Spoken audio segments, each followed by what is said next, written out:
नमस्कार, आप देख रहे हैं वीके न्यूज और मैं दृष्टुर उपाध्याय। अमेरिका के राष्ट्रपति डोनाल्ड ट्रंप झूठ बोलने में माहिर हैं और उन्होंने झूठ बोलने का एक रिकॉर्ड भी बनाया हुआ है। हाल ही में कश्मीर मुद्दे पर अमेरिकी राष्ट्रपति डोनाल्ड ट्रंप के इंटरनेशनल झूठ से पूरी दुनिया में खलबली मच गई थी। वाशिंगटन डीसी में पाकिस्तान के प्रधानमंत्री इमरान खान के साथ मुलाकात के दौरान डोनाल्ड ट्रंप ने कहा था कि भारत ने कश्मीर मुद्दे पर उनसे मध्यस्थता की अपील की है और इसके लिए वो तैयार है। जिसके तुरंत बाद ट्रंप के इस इंटरनेशनल झूठ की पोल खोलते हुए भारतीय विदेश मंत्रालय ने डोनाल्ड ट्रंप के दावे का खंडन किया और विदेश मंत्रालय ने साफ किया कि भारत ने अमेरिकी राष्ट्रपति ट्रंप से ऐसी कोई भी अपील नहीं की है। एक बार फिर से ट्रंप ने अपने देश के कोरोना के हालातों को नजरअंदाज करके भारत को लेकर एक बड़ा झूठ बोला है। व्हाइट हाउस के ओवल कार्यालय में गुरुवार को पत्रकारों से बातचीत में ट्रंप ने कहा कि भारत और चीन के बीच बड़ा विवाद चल रहा है। 1.4 बिलियन लोगों और दोनों देशों की बेहद ताकतवर सेना के बीच ये विवाद है।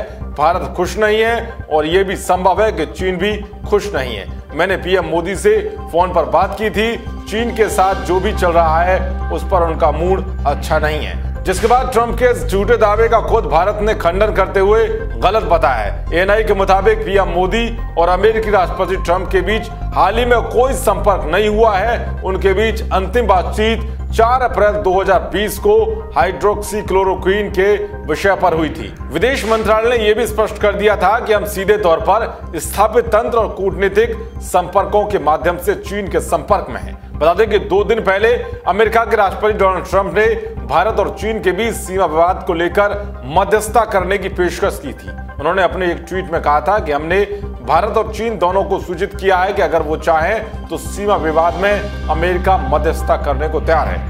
जिसके जवाब में भारत ने साफ कहा कि सीमा मुद्दे को सुलझाने के लिए वो पड़ोसी देश के साथ कोशिशों में लगा हुआ है। भारतीय विदेश मंत्रालय के प्रवक्ता अनुराग श्रीवास्तव ने एक ऑनलाइन मीडिया ब्रीफिंग में सवालों का जवाब देते हुए कहा कि हम शांति से इस मसले को सुलझाने के लिए चीनी पक्ष के साथ काम कर रहे हैं। भारतीय विदेश मंत्रालय के इस जवाब से साफ हो गया कि सीमा विवाद के मसले पर भारत अपने पुराने रुख पर ही कायम है और वो खुद इतना सक्षम है कि उसे किसी भी बिचौलिए की जरूरत नहीं है। बता दें कि ट्रंप ने इससे पहले कश्मीर मसले पर भारत और पाकिस्तान के बीच मध्यस्थता की पेशकश की थी।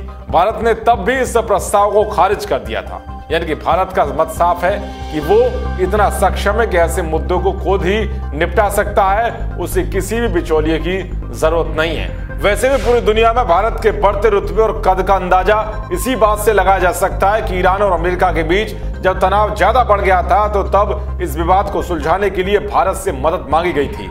ईरान के राजदूत ने भारत से गुहार लगाई थी कि अमेरिका के खिलाफ तनाव कम करने के लिए भारत ईरान की मदद करे। ईरान के राजदूत अली चेगोनी ने कहा था कि अगर भारत ईरान और अमेरिका के बीच शांति की पहल करता है तो हम उसका स्वागत करते हैं। भारत को पूरी दुनिया में बहुत सम्मान से देखा जाता है। अब आप अनुमान लगा सकते हैं कि भारत को पूरी दुनिया में किस तरह से शक्तिशाली और क्षमतावान देशों में गिना जाता है, मगर फिर भी ट्रंप झूठ बोलकर भारत के मुद्दों में बिचौलिए बनने की कोशिश करते हैं। वैसे भी ट्रंप के नाम झूठ बोलने का एक रिकॉर्ड है। अमेरिकी अखबार वाशिंगटन पोस्ट के फैक्ट चेकर्स डेटाबेस के मुताबिक डोनाल्ड ट्रंप अमेरिका के राष्ट्रपति बनने के बाद से अब तक लगभग 11,000 बार झूठ बोल चुके हैं। इतना ही नहीं, अमेरिका के राष्ट्रपति बनने के बाद से ट्रंप ने औसतन रोजाना 12 बार झूठ बोला। इसीलिए झूठ बोलना ट्रंप का एक पेशा बन चुका है। देश और दुनिया की तमाम खबरों को पाने के लिए देखते रहिए वीके न्यूज।